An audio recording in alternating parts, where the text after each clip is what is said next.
दोस्तों, बहुत सारे लोग सोच रहे होंगे कि भारत का इतिहास हजारों साल पुराना है। सदियों से यहाँ पर जनपद और मौर्य समाज, गुप्त समाज और दिल्ली सल्तनत आदि जैसे राजाओं ने यहाँ राज किया है। तो कि कैसे भारत का खोज 1498 ईस्वी में कर सकता है। तो दोस्तों, आपको बता दूं कि भारत में सदियों से जितने भी आक्रमणकारी जैसे सिकंदर आदि आए थे, तो हमेशा भारत को पश्चिम एशिया से जोड़ने वाले मशहूर रास्ते खैबर द्वार से आते थे। लेकिन 17 मई 1498 को वास्को डी गामा ने समुद्र के रास्ते यूरोप से भारत के केरल राज्य के कालीकट तक पहुंच के एक रास्ता खोज निकाला था, जिसे कि वास्तव में भारत की खोज माना जाता है। दोस्तों, आपको बता दें कि उस समय भारत अपने कृषि उत्पादों के लिए बहुत ही ज्यादा मशहूर हुआ करता था। ज्यादातर मसालों जैसे कि काली मिर्च, इलायची, दाल, चीनी आदि के लिए बहुत ही ज्यादा प्रसिद्ध था, जिस कारण भारत से व्यापार करने के लिए यूरोप तथा अरब के देशों के बीच छोर लगी रहती थी। लेकिन उस वक्त एशिया के प्रमुख देश जैसे भारत, चीन, म्यांमार आदि के साथ व्यापार केवल अस्थलीय मार्ग से होता था, जिसे सिर्फ मुस्लिम शासक और व्यापारी ही इस्तेमाल कर रहे थे, और मुस्लिम शासक उस मार्ग से यूरोपियों को व्यापार नहीं करने देते थे। लेकिन जब यूरोपीय लोग भारत में आने के बारे में और यहाँ के दौलत के बारे में सुनते थे, तो भारत पहुँचने के लिए और ही ज्यादा बेचैन थे। इसलिए व्यापार मार्ग की समस्या खत्म करने के लिए कई यूरोपीय देशों ने यूरोप और भारत के मध्य एक समुद्री मार्ग खोजना शुरू कर दिया, मगर कई सालों तक प्रयास करने के बाद भी सफल नहीं हो सका।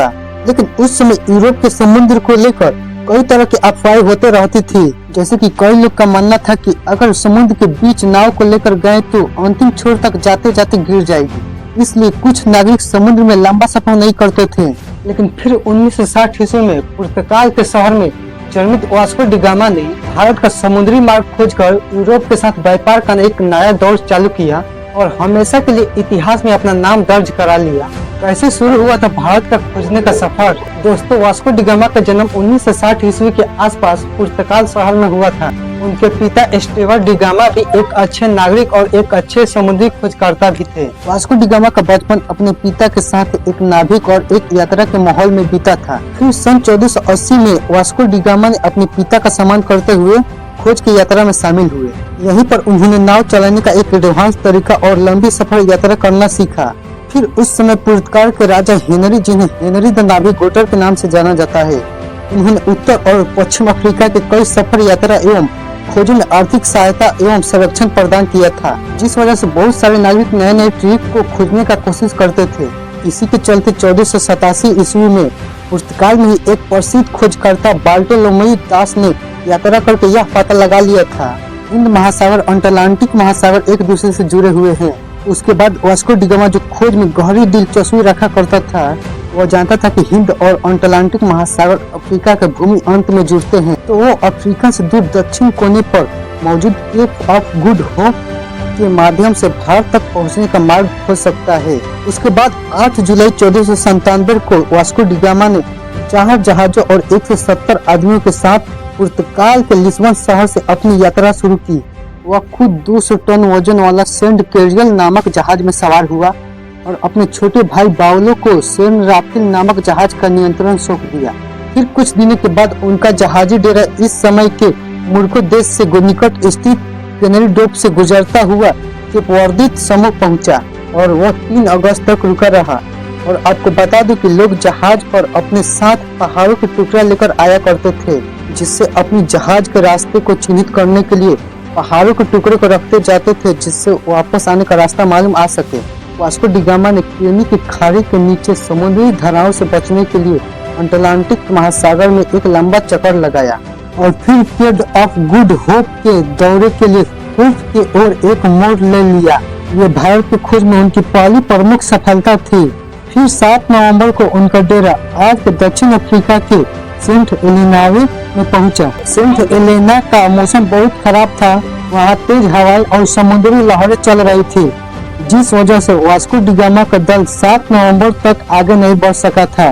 लेकिन फिर भी कुछ दिन के बाद मौसम अच्छा होने पर यात्रा करना शुरू कर दिया और वे केप ऑफ गुड होप पहुंच गए और वहां पहुंचकर वहां अच्छे से दौरा किया। दोस्तों, आपको बता दें कि जब Vasco da Gama Cape of Good Hope जब पहुंचे, तो तभी उन्होंने महसूस किया उनका भारत तक मार्ग खोजने का सपना हकीकत में पूरा हो सकता है। और अपने मार्ग को चिन्हित करने के लिए पहाड़ का एक टुकड़ा रखकर अपने रास्ते को चिन्हित किया और आगे की तैयारी करने लगे। केप ऑफ गुड होप की आगे की यात्रा उन्होंने 8 दिसंबर को शुरू किया और क्रिसमस आने तक वे दक्षिण अफ्रीका के नटाल तट पर पहुंच गए। अलग अलग नदियों को अंदर और बाहर से पार करते हुए वास्को डी गामा का सपना धीरे धीरे मंजिल की ओर पहुंचना शुरू हुआ। इस बीच वास्को डी गामा ने कहीं रुककर अपने जहाज का मरम्मती का काम पूरा किया। फिर 2 मार्च 1498 को वास्को डी गामा का डेरा मोजाम्बिक द्वीप पर पहुंच गया।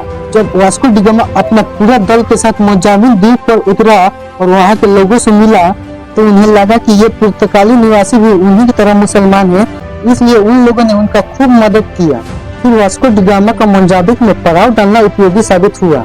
वहां उस समुद्र के किनारे बंदरगाह पर सोने, चांदी तथा मसालों से भरे हुए 4-5 जहाज दिखाई दिए। उसकी मुलाकात ऐसे स्थानीय लोगों से हुई जो कभी कभी भारत तट की समुद्री यात्रा करते थे। इससे वास्को डी गामा का पूरा विश्वास हो गया कि वो सही दिशा की ओर आगे जा रहा है। उसे उस दिशा को समझने में भी मदद मिली जिधर उसे आगे बढ़ना था। फिर 7 अप्रैल 1498 को उनका डेरा मोम्बासा में प्रवेश कर गया तथा यात्रा के दौरान एक और महत्वपूर्ण ठहराव मोम्बासा के मलिंदी में रुकावट डाल दिया। मलिंदी में वास्को डी गामा का मुलाकात गांधी मालम एक ऐसे गुजराती व्यक्ति से हुआ जो भारत के पश्चिम दक्षिण तट पर जाने का मार्ग जानता था। उस गुजराती व्यक्ति को देखते ही वास्को डी गामा उसे अपने डेरे में ले लिए। अब अगले 20 दिन तक हिंद महासागर में चलने के बाद वास्को डी गामा को धीरे धीरे भारत के घाट और पहाड़ दिखाई देने लगे। 7 मई 1498 को भारत के दक्षिण पश्चिम में स्थित कालीकट के बंदरगाह पर जा पहुंचा। कालीकट में अस्थायी राजनयिकों द्वारा वास्को डी गामा का बहुत अच्छे से स्वागत किया गया। वो वहाँ अगले 3 महीने तक रहा और भारत के बारे में बहुत सारी जानकारी इकट्ठा करता रहा। दोस्तों, वास्को डी गामा के भारत आने और कालीकट में उतरने के बाद भी कई ऐसे घटनाएं हुई, लेकिन हम अपने किसी और वीडियो में उनके भारतीय के साथ किए गए जुर्म और अत्याचार पर वीडियो बनाएंगे। इस वीडियो में सिर्फ उनकी यात्रा के बारे में बता रहे हैं। दोस्तों, यहाँ 3 महीने रहने के बाद भी वास्को डी गामा ने 2 साल से अधिक सफर करते हुए 18 सितंबर को पुनः लिस्बन लौट आया। इस दौरान उन्होंने लगभग 38,600 किलोमीटर की यात्रा की थी। और दोस्तों, वास्को डी गामा की इस लंबी यात्रा में उनकी कुल 170 साथी यात्रा कर रहे थे, जिसमें से 116 की यात्रा के दौरान ही मृत्यु हो गई।